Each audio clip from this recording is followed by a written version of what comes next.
नमस्कार दोस्तों, कैसे हैं आप लोग। उम्मीद करता हूँ खुश होंगे, मज़े में होंगे। तो दोस्तों, जैसा कि आप जानते हैं, मैं इस चैनल पर लेकर आता हूँ नए नए ऑडियो बुक्स जो होते हैं कॉमिक्स से, नॉवल से और स्टोरीज से।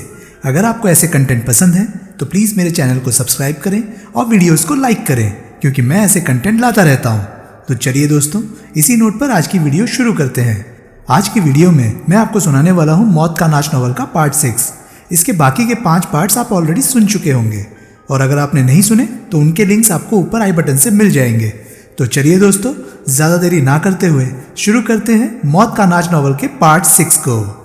राज बहादुर बकिया उर्फ काला पहाड़ 6.5 फुट कद का काला भुजंग आदमी था। 70 साल की उम्र में भी वो खूब हट्टा कट्टा और अत्यंत शक्तिशाली था। अपने काले रंग और असाधारण डीलडोल की वजह से देखने में वो काला पहाड़ी लगता था। इसलिए जब बम्बई के अंडरवर्ल्ड में आरंभ में उसका आतंक फैला था तो वो काला पहाड़ कहलाने लगा था। उसी नाम से वो आज भी प्रसिद्ध है। काला पहाड़ करीब 20 साल की उम्र का छोकरा था जो गुजरात के एक छोटे से गांव से चलकर बम्बई आया था। तब वो बहादुर के नाम से जाना जाता था और फ्लोरा फाउंटेन के सामने बैठकर बूट पॉलिश किया करता था। उन दिनों बूट पॉलिश कराने की कन्नी लगा करती थी। एक दिन एक मामूल बदमाश ने उससे बूट पॉलिश करवाया और उसे वो एक कन्नी नहीं दी। बहादुर ने उस बदमाश को पीट दिया। मार खाने वाला बदमाश अपने 3-4 हिमातियों के साथ लौटा, लेकिन बहादुर ने उन चारों की भी धुनाई कर दी। उन पिटे हुए बदमाशों में से एक उस इलाके के एक मशहूर दादा का चमचा था, और वो दादा खुद एक ऐसे स्मगलर का सहकारी था जो स्मगलरों के लिए एक बहुत बड़े गैंग का एक छोटा सा पुर्जा था। पिटे हुए बदमाशों ने जाकर उस दादा से बहादुर की शिकायत की। वो दादा जमाना देखे हुए था। वो बहादुर जैसे लोगों की जात पहचानता था। वो जानता था कि ऐसे लोग गरीबी और अभाव से तंग आकर मन में डेथ विश लेकर घर से निकलते थे, इसलिए उनका कोई बुरा या खतरनाक अंजाम उन्हें डरा नहीं सकता था। उस दादा ने बहादुर को कोई सजा देने के स्थान पर उसे एक काम का आदमी समझकर अपने संरक्षण में ले लिया। फिर बहादुर उस दादा के माध्यम से उसके उस्ताद स्मगलर तक पहुंचा, जहाँ की उसे पहली बार दौलत की बू मिली। एक बार दौलत की बू लगने की देर थी कि कभी बूट पॉलिश करने वाले उस छोकरे ने तबाही मचा दी। वो सीढ़ी दर सीढ़ी तरक्की की बेशुमार मंजिलें तय करता चला गया। पहले उसने उस स्मगलर का खून करके उसकी जगह खुद ले ली। फिर उसने गैंग में अपने लिए एक महत्वपूर्ण स्थान बना लिया। फिर वो उस गैंग का बॉस बन गया। फिर उसने गांव से अपने 3 भाइयों को भी बुला लिया और उन्हें भी अपने धंधे में लगाकर अपनी शक्ति का विस्तार करना आरंभ कर दिया। उसका वो बढ़ता हुआ प्रभुत्व बम्बई के अन्य टॉप के स्मगलरों और बड़े गैंगस्टरों को पसंद नहीं आया। उन्होंने बहादुर और उसके भाइयों को पहले दबाने की, फिर अपनी तरफ मिलाने की और फिर खत्म कर देने की कोशिश की, लेकिन तब तक बहादुर और उसके भाइयों पर भी शक्ति का नशा हावी हो चुका था। उन्होंने बहुत लोगों का डटकर विरोध किया। उसी चक्कर में बम्बई अंडरवर्ल्ड में ऐसी गैंगवॉर छिड़ी जिसकी दूसरी मिसाल सारे हिंदुस्तान में मिलनी मुश्किल थी। बहुत खून बहा, बहुत लोगों की जाने गई। बहादुर के कई आदमियों के साथ उसके 2 भाई भी मारे गए, लेकिन अंतिम जीत बहादुर की हुई। उसी जीत ने उसका सिक्का सारी बम्बई के गैंगस्टरों पर जमा दिया। सबने बहादुर के सामने घुटने टेक देने में ही अपना कल्याण समझा। बहादुर की बम्बई में जय जयकार हो गई। वो बहादुर से राज बहादुर बकिया और राज बहादुर बकिया से काला पहाड़ बन गया। और तब बम्बई के अंडरवर्ल्ड के बेताज बादशाह माने जाने वाले विशंबर दास नारंग से 2 या 3 कदम ही नीचा माना जाने लगा। नारंग का मुकाबला तब वो नहीं कर सकता था, क्योंकि नारंग तो सारे एशिया का स्मगलर किंग माना जाता था। लेकिन काला पहाड़ बन जाने पर नाम बकिया ने भी कम न कमाया। वक्त के साथ साथ भंवर की लहरों की तरह उसका नाम भी बम्बई से बाहर फैलता चला गया। उन्हीं दिनों विमल के हाथों गोवा में नारंग की और उसके जल्लाद रणजीत चौगुले की और उसके एक और अत्यंत विश्वसनीय व्यक्ति की हत्या हो गई। नारंग की हत्या होते ही उसकी जगह के कई दावेदार निकल आए। उन दावेदारों में एक जॉन रॉड्रिग्वेज भी था, लेकिन जॉन रॉड्रिग्वेज काले पहाड़ से हुई अपनी पहली मुलाकात में उसका मुरीद बन गया और स्वेच्छा से उसकी छत्र छाया में आ गया। एक और एक मिलकर 11 हो गए। नारंग का सिंहासन हथियाने के लिए बम्बई के अंडरवर्ल्ड में फिर से एक बार भयंकर गैंगवार छिड़ गई। खूब मारकाट मची, लेकिन उस बार भी अंतिम विजय काले पहाड़ की ही हुई। उसने नारंग की जगह तो ली ही, अपना प्रभुत्व भी उसने नारंग से कई गुना ज़्यादा बढ़ाकर दिखाया। उसने माफिया तक से गठजोड़ पैदा कर लिया और एक बार की एशिया को ही नहीं बल्कि सारी दुनिया को अपना कार्यक्षेत्र बनाकर दिखाया। नारकोटिक्स की स्मगलिंग के धंधे पर उसने विशेष जोर दिया। वो एक ऐसा काम था जिसे नारंग कभी ठीक से अंजाम नहीं दे सका था, लेकिन काले पहाड़ की सूझबूझ की उपज पहले एरिक जॉनसन कंपनी और फिर सुवेगा इंटरनेशनल की ओट में नारकोटिक्स का धंधा खूब पनपा। आज काले पहाड़ की बादशाहत एक self lubricating, self running machine जैसे सुचारू रूप से चल रही थी कि एकाएक विमल के रूप में ऐसा तूफानी व्यवधान सामने आया कि उसकी बादशाहत की बुनियाद हिल गई। विमल नाम के एक छोटे से कंकड़ ने उसके निजाम के ठहरे पानी में ऐसी हलचल पैदा की कि आखिरकार गोवा में तफरीह मनाते खुद बखिया को गोवा से बम्बई लौटना पड़ा। अपने हेडक्वार्टर होटल सीवी में पहुंचते ही सबसे पहले उसने जॉन रॉड्रिगेज को तलब किया और उससे एक लंबी मंत्रणा के बाद हालात की नज़ाकत को पूरी तरह से समझा। फिर उसी रात उसने होटल के प्रेसिडेंशियल स्वीट में कंपनी के तमाम महत्वपूर्ण ओहदेदारों की एक मीटिंग बुलवाई। बखिया और रॉड्रिगेज के अलावा उस मीटिंग में शामिल होने वाले महत्वपूर्ण नाम थे मोहम्मद सुलेमान, अमीरजादा आफ्ताब खान, रतनलाल जोशी, इकबाल सिंह, शांतिलाल और मैक्सवेल परेरा। दंडवत ही इकलौता ऐसा आदमी था जिसकी उपस्थिति वहाँ अपेक्षित थी, वांछित थी, लेकिन वो वहाँ नहीं था। उसे बखिया के आगमन की और उसके आते ही उसी रात की होने वाली संभावित मीटिंग की खबर थी, लेकिन फिर भी वो वहाँ नहीं पहुँचा था। कहाँ था कंपनी का सिपह सालार? किसी को खबर न थी। बखिया अपने सारे ओहदेदारों से बालगिर हो होकर मिला। उसने सबका हालचाल पूछा और इस बात से संतुष्टि प्रकट की कि सब तंदुरुस्त थे, किसी को कोई खांसी जुकाम नहीं हुआ था। फिर उसने ओल्ड स्मगलर की एक बोतल खोली और सबके लिए अपने हाथों से जाम तैयार किए। उसे मालूम था कि मोहम्मद सुलेमान शराब नहीं पीता था, इसलिए उसने उसके लिए खास तौर से एप्पल जूस की एक बड़ी विस्की की बोतल जितनी ही बड़ी बोतल मंगवाई और उसके लिए एप्पल जूस का एक ग्लास भरा। सबने चीयर्स बोला। मोहम्मद सुलेमान ने अपना एप्पल जूस का ग्लास अपने बॉस के विस्की के ग्लास से टकराया। फिर सब लोग एक टेबल के गिर्द यूं बैठ गए जैसे किसी बहुत बड़ी कंपनी के बोर्ड ऑफ डायरेक्टर्स की मीटिंग हो रही हो। बखिया ने विशेष रूप से अपने लिए आयातित हवाना सिगार का एक नया डब्बा खोला और उसे अपने ओहदेदारों में सर्कुलेट किया। सब ने, मोहम्मद सुलेमान ने भी सिगार लिए। फ़र्क सिर्फ इतना था कि बाकी सब ने सिगार सुलगा लिए, जबकि मोहम्मद सुलेमान ने अपना सिगार सहेज कर अपनी कोट की ऊपरली जेब में रख लिया। चारों तरफ से धुआं उगला जाने लगा। बखिया ने अपने सिगार के 3-4 लंबे लंबे कश लगाए और फिर उसका ये मुआयना करके कि वो बड़े सलीके से सुलग रहा था, संतुष्टि से सिर हिलाया। फिर उसकी पैनी निगाह बारी बारी तमाम ओहदेदारों पर फिरने लगी। मोहम्मद सुलेमान पर उसकी निगाह एक क्षण को ठिठकी और फिर आगे बढ़ गई। साहिबान, बखिया बोला, अपने सिपह सालार की यहाँ गैर मौजूदगी बखिया को बहुत खटक रही है। जैसा विशाल बखिया का शरीर था वैसा ही बुलंद उसकी आवाज़ थी। उसकी आवाज़ में वो असर था जो बहुत बरसने पर आमादा बादलों के गंभीर गर्जन में होता है। वो आ जाएगा, रॉड्रिगेज बड़े विश्वास से बोला। उसे आपके आगमन की खबर है। वो ज़रूर किसी बहुत ही ज़रूरी काम में अटक गया होगा। बखिया बोला। वो एक क्षण ठिठका और फिर बोला, साहिबान, ये जो कुछ बखिया सुन रहा है ठीक सुन रहा है? क्या ये हकीकत है कि हम एक मच्छर की भिनभिनाहट बंद कर पाने के भी काबिल नहीं रहे हैं? क्या ये हकीकत है कि हम एक इकलौते आदमी से मुकाबिल है? बखिया, जो सारी बम्बई से नहीं आ रहा, उसे क्या अब एक इकलौते आदमी से शिकस्त खानी पड़ेगी? कोई कुछ न बोला। यकीन नहीं आता, वो गरजा। यकीन नहीं आता कि हमारे इतने मजबूत, काबिल और जांबाज ओहदेदारों की मौजूदगी में एक इकलौते शख्स ने इतनी तबाही मचाई। शिवाजीराव, डोगरा, देसाई, मोटलानी और पालकीवाला अगर आज बखिया को यहाँ अपने सामने दिखाई नहीं दे रहे हैं तो एक इकलौते शख्स की वजह से। हमारे और कई लोगों की जाने गई तो एक इकलौते शख्स की वजह से। क्लब 29 में डाका पड़ा तो एक इकलौते शख्स की वजह से। मिसेस पिंटो का बंगला जला तो एक इकलौते शख्स की वजह से। हमारे जैकब सर्कल वाले ऑफिस का कैश लूटा या वो जलकर राख हो गया तो एक इकलौते शख्स की वजह से। रेस कोर्स वाले पेट्रोल पंप की सेफ में से 20 लाख रुपया लूटा तो एक इकलौते शख्स की वजह से। उस 20 लाख को 26 लाख गिनिए, रॉड्रिगेज धीरे से बोला। वो शान पंजाब नाम का घोड़ा रेस में फर्स्ट आया था। उस पर 1 और 12 का दाव था और हमारे एक क्लाइंट ने हमारे माध्यम से उस पर 50,000 रुपये का दाव लगाया था, जो कि पेट्रोल पंप का कैश लुट जाने की वजह से बुकिंग विंडो तक पहुंच ही नहीं सका था। बढ़िया, बखिया बड़े क्रूर भाव से मुस्कुराया। बहुत बढ़िया। ऐसी ही कोई और शानदार दिलफरेब खबर? सब सिर झुकाए खामोश बैठे रहे। इतने कारनामे, बखिया गरजा, और उनकी पीठ पर सिर्फ एक आदमी, एक इकलौता आदमी। इतना कुछ हुआ एक इकलौते शख्स की वजह से। इतने तमाचे बखिया के मुंह पर आप लोगों की जानकारी में पड़े और आप लोग कुछ ना कर सके। अब सिर्फ 2 ही काम बाकी रह गए हैं जिनके होने का लगता है आप इंतज़ार कर रहे हैं। आप इंतज़ार कर रहे हैं कि अब सोहल यहाँ आकर हम सबकी गर्दनें रेत जाए और हमारे इस हेडक्वार्टर को आग लगा दे ताकि तमाशा मुकम्मल हो जाए। काला पहाड़ रेत का एक ऐसा बुरबुरा टीला कैसे बन गया साबान, जिसको कि जो चाहे जब चाहे लात मारकर गिरा सकता है? किसी ने उत्तर ना दिया। सब बेचैनी से पहलू बदलने लगे। बखिया उठकर खड़ा हो गया। फर्श को रौंदने के से अंदाज में चलता हुआ वो हॉल के सिरे तक पहुंच गया। वहां वो एक क्षण टिटका खड़ा खिड़की से बाहर दिखाई देते समुद्र का नज़ारा करता रहा और फिर घूमकर वापस लौटा। वापसी में वो मोहम्मद सुलेमान के सामने ठिठका। सुलेमान, वो ढेर सारा धुआं उसकी दिशा में उगलता हुआ बोला। सुलेमान ने सिर उठाया।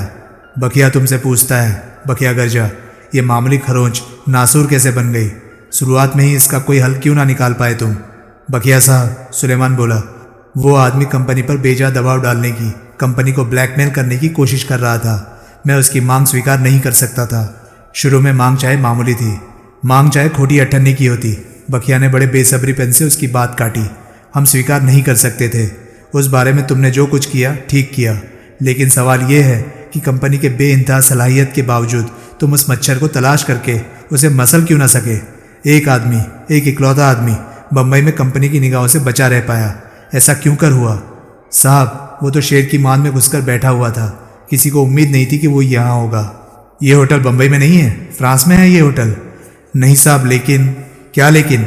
जब सारी बम्बई में उस आदमी की तलाश हो रही थी तो इसी जगह को क्यों छोड़ा गया? वो कहीं नहीं मिल रहा था। यही इस बात का सबूत नहीं था कि वो यहाँ था। कम से कम तुम्हें यह सूझना तो चाहिए था कि वो यहाँ हो सकता था। सुलेमान को जवाब न सूझा। तुम जानते हो, वादा खिलाफी को बखिया नापसंद करता है। बखिया खा जाने वाली निगाह से उसे घूरता हुआ बोला, जानते हो? जवाब दो। जानता हूँ, सुलेमान मरे स्वर में बोला। वो उसके लिए मौत की घड़ी थी। अपने से कम रुतबे के ओहदेदारों के सामने उसकी इज्जत आबरू का जनाजा निकल रहा था। तुमने सोहल को जुबान दी थी कि शाम तक उस लड़की को कुछ नहीं होगा। जी हाँ, फिर भी शाम होने से पहले ही तुम उस पर टूट पड़े। क्यों किया तुमने ऐसा? मुझे सोहल पर गुस्सा था जो तुमने उस लड़की पर उतारा। हाँ, लेकिन शाम होने से पहले किस लिए? तुमने उस लड़की पर अपना गुस्सा नहीं उतारा। एक ओछे, छिचोरे, विवेकहीन आदमी की तरह उस पर लार टपकाई। वैसा भी किया तो कोई हर्ज की बात नहीं थी, लेकिन जब तुम्हारी ये नीयत थी तो सोहल से वादा नहीं करना था, उसे जबान नहीं देनी थी। शाम तक लड़की पर टूट न पड़ने का वादा करते वक्त तुम अपनी नीयत को क्यों भूल गए? सुलेमान ने बेचैनी से पहलू बदला। तुमने गवाहों के सामने, बखिया कहर भरे स्वर में बोला, पुलिस कमिश्नर पर रिवॉल्वर तानी, उसे जान से मार देने की धमकी दी। तौबा, सुनकर यकीन नहीं आया कि ऐसी हिमाकत मोहम्मद सुलेमान ने की, ऐसे शख्स ने की जो कल को रॉड्रिगेज की जगह ले सकता है, खुद बखिया की जगह ले सकता है और बखिया के जमाए निजाम का बादशाह बन सकता है। तुमने अपनी नहीं तो बखिया की इज्जत और मान मर्यादा का तो ख्याल किया होता। सुलेमान ने अपने एकाएक सूख आए होठों पर जुबान फेरी। उसने यूं अमीरजादा आफ्ताब खान की तरफ निगाह डाली जैसे वो उसे मदद की फरियाद कर रहा हो। यह पुलिस कमिश्नर की मेहरबानी थी, बखिया बोला, कि उसने तुम्हें क्या, बखिया को बख्श दिया।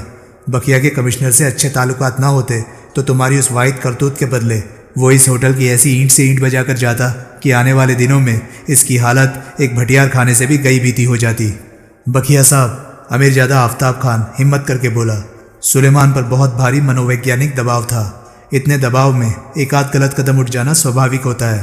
आप, बखिया उसे घूरता हुआ बोला, सुलेमान की पैरवी कर रहे हैं? सुलेमान ने आपको अपना वकील मुकर्रर किया है? खान गड़बड़ा गया। उसने यूं अपना मुंह बंद किया जैसे संदूक का ढक्कन बंद हुआ हो। बखिया ने तुरंत उसकी तरफ से निगाह फिरा ली। वो वापस अपनी सीट के करीब पहुंचा। उसने मेज पर से अपना ग्लास उठाया और उसको खाली करके वापस मेज पर रख दिया। उसकी देखा देखी बाकी सब ने भी अपने गिलास खाली कर दिए। आप बता सकते हैं? बखिया सांप की तरफ फुफकारा।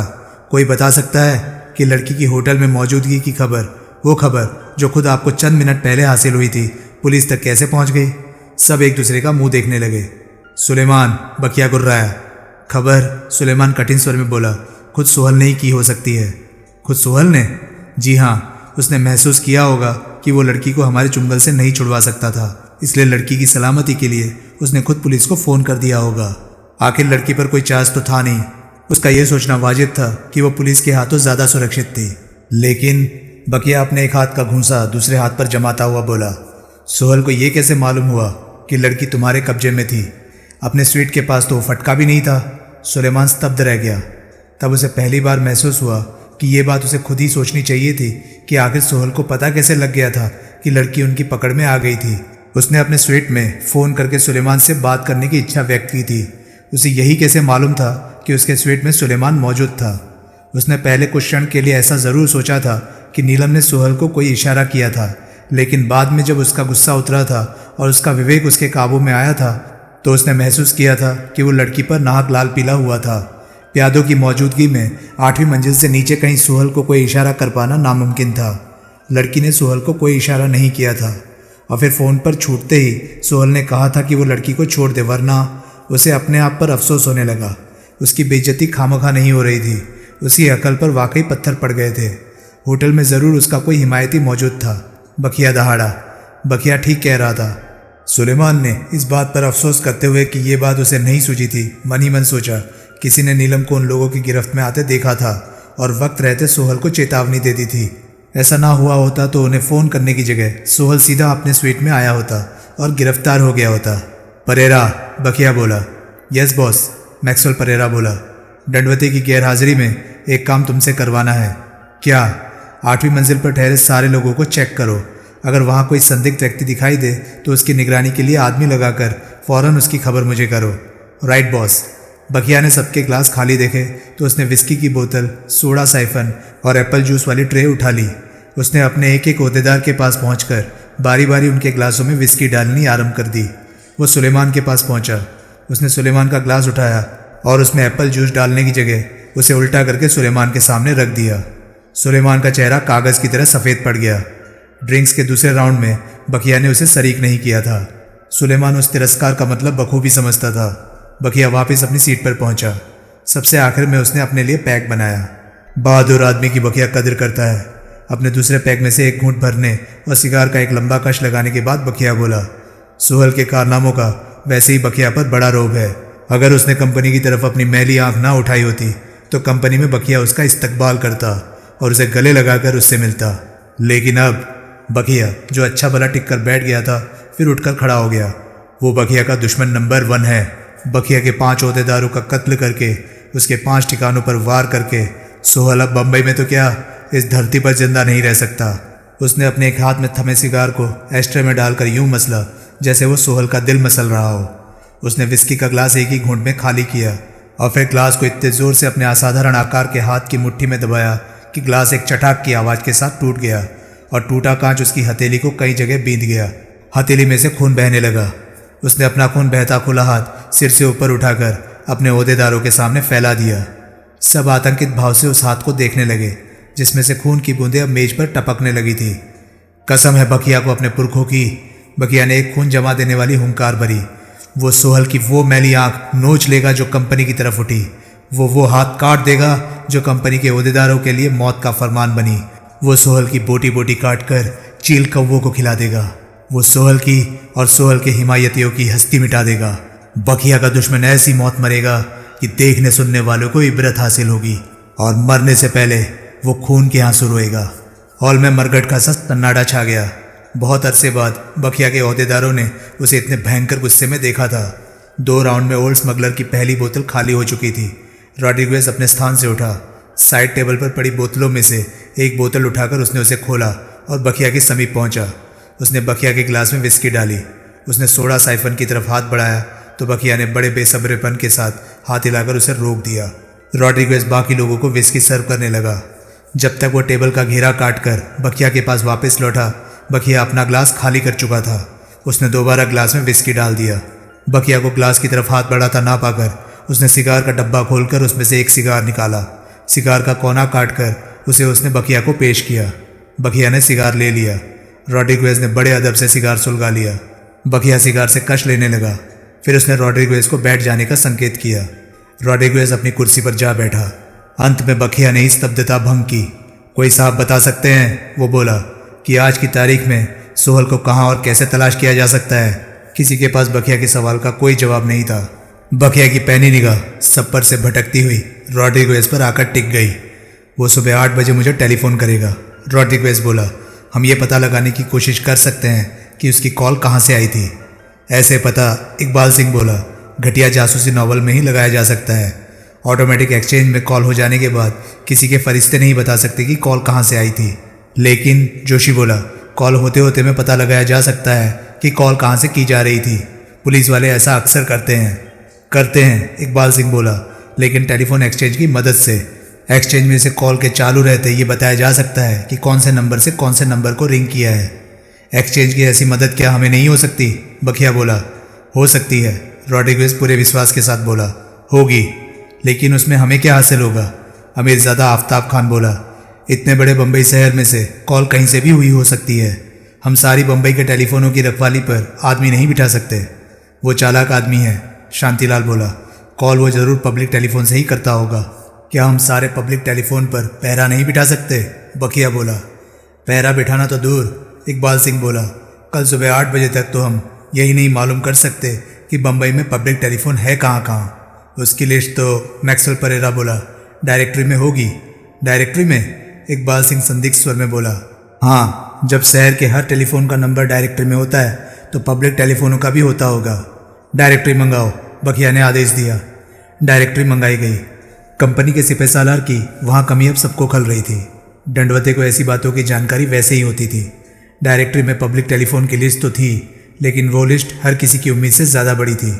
उसमें 6000 से ज़्यादा पब्लिक टेलीफोनों के नंबर अंकित थे। छोड़ो, बखिया डायरेक्टरी परे उछालता हुआ बोला। इतने पब्लिक टेलीफोन कवर करने के लिए हमें 20,000 आदमी चाहिए, और फिर हमारे पास ऐसी कोई गारंटी भी नहीं है कि फ़ोन वो पब्लिक टेलीफोन से ही करेगा। सब ने सहमति जताई, लेकिन इतना इंतज़ाम फिर भी करवाओ कि हमें ये ज़रूर मालूम हो जाए कि सोहल की कॉल कहाँ से आई थी। इस प्रकार हम कम से कम वो इलाका तो छनवा ही सकेंगे जहाँ की वो टेलीफोन स्थित होगा। ये भी तो तभी मुमकिन होगा, इकबाल सिंह बोला, जब वो रॉड्रिगेज के ही फ़ोन पर रिंग करे। होटल में तो 80 लाइनें चलती हैं। सारी लाइनों को आनन फानन एक्सचेंज में चेक करना नामुमकिन नहीं तो मुश्किल ज़रूर होगा। वो मेरे फ़ोन पर ही रिंग करेगा, रॉड्रिगेज बोला। उसने कहा था ऐसा। फिर ठीक है, कमाल है, जोशी बोला। फिल्मों में और जासूसी नॉवलों में तो कॉल हो जाने के बाद पुलिसिया या जासूस टेलीफोन एक्सचेंज में रिंग करके पूछता है कि कॉल कहाँ से आई थी, और उसे वो फ़ौरन बता दिया जाता है कि कॉल फला जगह से आई थी। किसी का बाप नहीं बता सकता, इकबाल सिंह बोला। कॉल करने वाले का एक बार संबंध विच्छेद कर देने के बाद खुदा नहीं बता सकता कि कॉल कहाँ से आई थी। फिल्मी और जासूसी लेकर फिर ऐसा कैसे दिखाते हैं? गलत दिखाते हैं, कम अक्ली की वजह से दिखाते हैं। ऐसा बाबा आदम के ज़माने में तब मुमकिन हुआ करता था जब बड़े शहरों में भी नंबर प्लीज़ मार्का मैनुअल एक्सचेंज होते थे।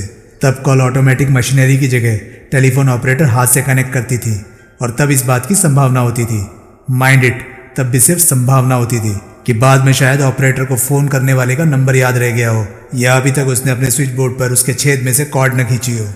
तब तो खत्म करो, बखिया बोर होता हुआ बोला। इकबाल सिंह खामोश हो गया। उस लड़की की गिरफ्तारी की खबर लगने पर जैसा सोहल तड़पा है, बखिया धीरे से बोला, उसको निगाह में रखकर सोचा जाए तो हमारे हाथ से सोहल के खिलाफ इस्तेमाल किया जा सकने वाला तुरुप का एक बहुत बड़ा पत्ता हाथ से निकल गया। रॉड्रिगेज ने सहमति में सिर हिलाया। लड़की को, शांतिलाल बोला, पुलिस के पंजे से छुड़ाने की कोशिश कराना भी हिमाकत होगी। बखिया बोला। साहिबान, बखिया की यहाँ से गैर हाजिरी के दौरान जितनी हिमाकतें और बेहुदगियाँ फैलाई गई हैं, उनमें इत्तफाकिया एक समझदारी की बात फिर भी हो गई है। सबकी प्रश्नसूचक निगाहें बखिया की तरफ उठ गई। ये बहुत अच्छा हुआ कि सोहल को ये नहीं मालूम कि लड़की हमारे हाथ से निकल चुकी है। उसका उस भुलावे में रहना हमारे हक में अच्छा है। इस प्रकार हमारा उससे संपर्क बना रहेगा। हम तो उससे संपर्क कर नहीं सकते, लेकिन लड़की के चक्कर में वो लाजमी तौर पर हमसे संपर्क बनाए रखेगा। इस तरह कभी तो हमें उसका कोई सुराग मिलेगा, कभी तो वो हमारे काबू में आएगा। आखिर कब तक खैर मनाएगी बकरे की माँ? लेकिन खान बोला, अगर कल ही सोहल की सहेली की पुलिस द्वारा गिरफ्तारी की खबर अखबार में छप गई तो? अपने अल्लाह मियाँ से, बखिया शुष्क स्वर में बोला। दुआ मांगिए कि ऐसा ना हो। खान हड़बड़ाकर चुप हो गया। उसके बाद मीटिंग बर्खास्त हो गई। विदा के समय बखिया ने सबसे हाथ मिलाया, सिवाय मोहम्मद सुलेमान के। उस रात मोहम्मद सुलेमान को पहले तो नींद ही नहीं आई, और जब नींद आई तो उसे बहुत ही डरावना सपना आया। सपने में उसने देखा कि उसके स्वीट का दरवाज़ा खटखटाया जा रहा था। उसने उठकर दरवाज़ा खोला तो उसने अपने सामने बखिया और रॉड्रिगेज को खड़ा पाया। दोनों ने बड़े अदब से उसका अभिवादन किया। तुम शहंशाह हो, बखिया बोला। तुम शहंशाहों के शहंशाह हो, रॉड्रिगेज बोला। दोनों ने झुक झुक कर उसे फर्सी सलाम किए, उसकी सेहत के लिए जाम पिए, उसकी काबिलियत और दानिशमंदी की तारीफ़ों के पुल बांध दिए। चलिए, फिर बखिया बोला, और चलकर अपनी बादशाह संभालिए, रॉड्रिगेज बोला। उन्होंने सुलेमान के लिए नया सूट निकाला और उसे पहनने में उसकी मदद की। बखिया ने उसके गले में टाई बांधी तो रॉड्रिगेज ने उसके जूतों के तमसे बांधे। फिर दोनों ने अपने हाथों में लेकर हीरे जवाहरात से झिलमिलाता एक ताज उसके सिर पर रखा। फिर वे वहाँ से रवाना हुए। दो वफादार भुत्तियों की तरह वे दोनों उसके दाएं बाएं चल रहे थे। नीचे एक हवाई जहाज जैसी कार खड़ी थी। बखिया ने खुद उसके लिए कार का दरवाज़ा खोला। दोनों उसके साथ कार में सवार हुए। वो उन दोनों के बीच में बैठा। रॉड्रिगेज ने दरवाजे में लगा एक बटन दबाया तो अगली सीट के पृष्ठ भाग में से निकलकर उनके सामने एक बार प्रकट हुआ। रॉड्रिगेज ने उसके लिए जाम तैयार किया। बखिया ने उसे सिगार पेश किया। कार मालाबार हिल के सबसे ऊंचे मकान पर पहुंची। वहां सोने चांदी की छतों और दीवारों वाला एक विशाल महल बना हुआ था। महल के विशाल हॉल में सैकड़ों लोग मौजूद थे, जो उसे देखते ही उसकी जय जयकार करने लगे। वे सुलेमान सुलेमान पुकार रहे थे।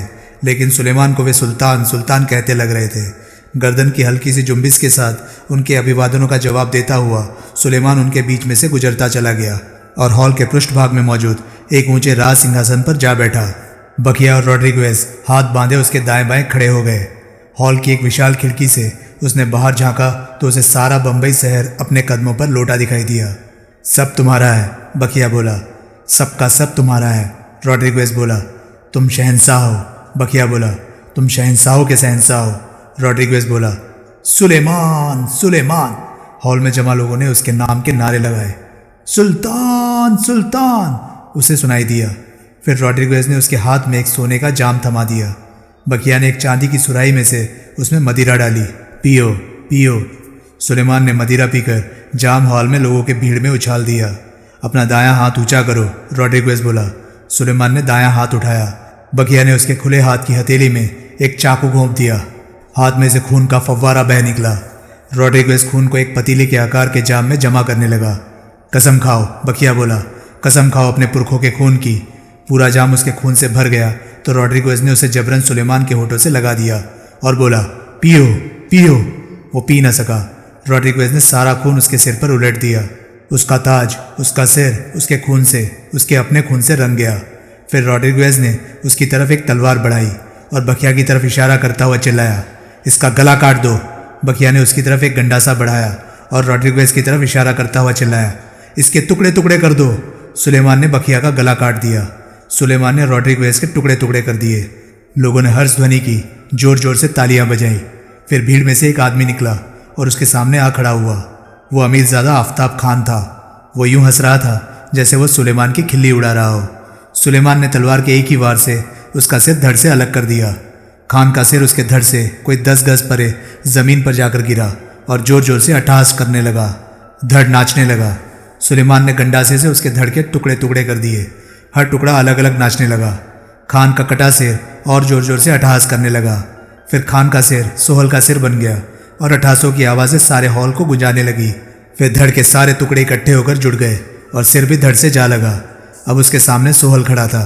मैं सोहल हूँ, वो बोला। मैं सुल्तान हूँ, सुलेमान बोला। तुम सुलेमान हो, बकिया और रॉड्रिगेज के कटे सिर संवेद स्वर में बोले।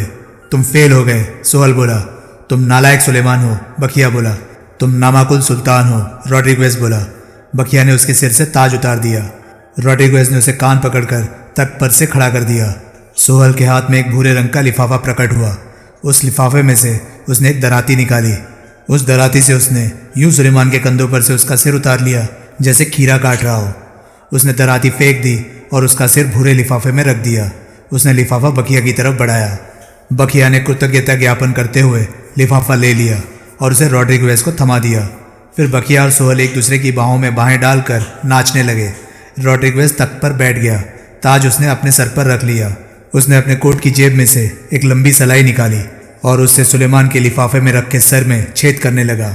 फिर वो बच्चे की तरह किलकारियाँ मारता हुआ यूं सुलेमान का भेजा निकाल निकाल कर खाने लगा जैसे पॉपकॉर्न खा रहा हो। सुलेमान चिंक कर उठा। उसका सारा जिस्म पसीने से नहाया हुआ था।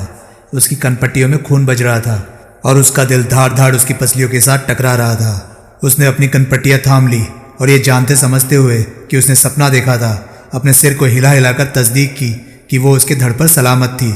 बाकी की रात उसकी पलक न झपकी। वो आग भी झपकता था तो उसे अपना कटा हुआ सिर सोहल के हाथ में थमे भूरे लिफाफे में दिखाई देता था। चैप्टर 3। नीलम की रिहाई की बाबत। विमल ने शांताराम के भाइयों से पूछा, आप लोग शाम तक कुछ करने वाले थे, अब तो आधी रात होने को है, कुछ किया आपने? अभी तो हम कुछ नहीं कर सके, तुकाराम खेदपूर्ण स्वर में बोला। कुछ कर नहीं सके? विमल उखड़े स्वर में बोला। या कोई कोशिश ही नहीं की? कोशिश सरासर की है दोस्त, तुकाराम बोला। विश्वास जानो, हाथ पर हाथ धरकर हम नहीं बैठे हुए हैं। ऐसा होता, बालेराम बोला, तो हमें ये ना मालूम होता कि नीलम अभी भी 8वीं मंजिल पर तुम्हारे वाले स्वीट में ही है, जो कि जीवाराम बोला अपने आप में इस बात का सबूत है कि वो सही सलामत है। देवाराम ने बताया था, तुकाराम बोला, कि रॉड्रिगेज ने तुमसे वादा किया है कि कल सुबह 8 बजे तक नीलम का बाल भी बांका नहीं होगा। जाहिर है, देवाराम बोला, कि फिलहाल रॉड्रिगेज अपने वादे पर खरा उतर कर दिखा रहा है। अगर ऐसा ना होता, बालेराम बोला, तो अब तक नीलम जोजो के हवाले हो चुकी होती। जोजो कंपनी का जल्लाद है, देवाराम ने बताया, और होटल की बेसमेंट उसकी वर्कशॉप, बालेराम ने बोला। नीलम अभी बेसमेंट में नहीं पहुंची। जीवाराम बोला, ये अपने आप में खुशखबरी है दोस्त। आप तब कुछ कर पाएंगे, विमल बोला, जब वो बेसमेंट में पहुंच जाएगी। ऐसी नौबत नहीं आएगी, तुकाराम पूरे विश्वास के साथ बोला। ऐसी नौबत आई, बालेराम बोला, तो उसे छुड़ाने के लिए हम सीधे हमला बोल देंगे होटल पर।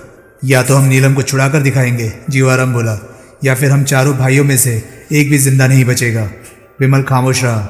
अब जाकर चैन की नींद सो जाओ, तुकाराम बोला, सुबह बात होगी। लेकिन विमल चैन की तो क्या, कैसी भी नींद नहीं सो सका। सारी रात नीलम की चिंता करते हुए उसने आंखों में काटी। रह रहकर उसकी आंखों के आगे वो नज़ारा घूम जाता था जिसमें जोजो और उसके आदमी किसी लड़की पर जुल्म ढा रहे होते थे और मिसेस पिंटो के वैश्यालय की लड़कियां उन्हें घेरे खड़ी नज़ारा देख रही होती थी। हर बार मजलूम लड़कियों की जगह उसे नीलम की शक्ल दिखाई देती थी और उसका जी चाहता था कि वो उसी क्षण होटल पर हमला बोल दे। बड़ी मुश्किल से वो अपने आप पर जब्त किए रह पाया। तो दोस्तों, ये था मौत का नाच नॉवल का पार्ट 6। आपको ये पार्ट कैसा लगा, अपनी राय कमेंट सेक्शन में मुझे ज़रूर बताएं। और हाँ, अगर आपको मेरे वीडियोस पसंद आ रहे हैं तो प्लीज़ उन्हें लाइक करें और चैनल को सब्सक्राइब करें, क्योंकि मैं ऐसे कंटेंट लाता रहता हूँ। तो चलिए दोस्तों, मैं मिलता हूँ अब आपसे अगली वीडियो में। तब तक के लिए नमस्कार, गुड बाय, सेफ रहिए, खुश रहिए, मज़े करिए।